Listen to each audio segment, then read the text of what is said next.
Law number 18, use absence to increase respect and honor.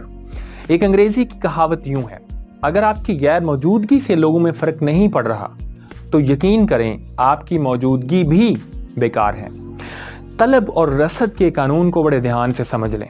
जब किसी चीज की रसद ज्यादा हो जाती है तो उसकी तलब ऑटोमेटिकली कम हो जाती है।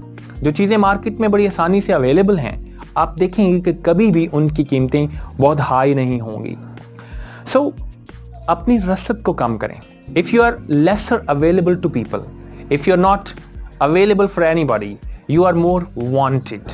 जितना ज्यादा आप लोगों को अवेलेबल हैं, उतने ही आप पस्त हैं और आम हैं, उतना ही आपकी कदर खो देता है। आप लोगों को बआसानी मुयस्सर हैं तो वो आपकी कभी कदर नहीं करेंगे। रिमेंबर, इफ एन एमएनए और maybe some celebrity is available to you, आप उसे डेली मिलते हैं, आपका दोस्त है या आपका जानने वाला है, so that's an ordinary thing for you.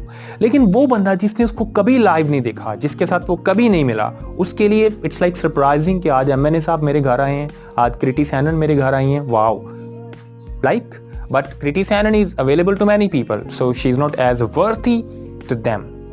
So what Green says और suggests, किसी सामाजिक ग्रुप में जब आप अपनी रेपुटेशन को इस्टेब्लिश कर लेते हैं, फिर वहां से गायब हो जाएं।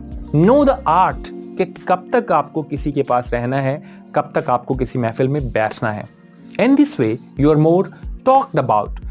When you vanish, when you are lesser available, you are more talked about, you are more wanted, even they admire you. But if you are available to any person, you have no value. आपको जरूर सीखना चाहिए कि किस वक्त महफिल से आपको उठ जाना है। रिमेंबर, दुनिया में नवादरात बहुत कम होते हैं, इसलिए वो बहुत कीमती होते हैं। कोहिनूर दुनिया में एक ही है, इसलिए उसकी कीमत हमें पता भी नहीं है। लेकिन इमेजिन के इस प्लेनेट पे अगर 1,00,000 कोहिनूर हीरे हों तो उसकी कीमत क्या होगी। So use absence to increase respect and honour. That's it for today. See you next time.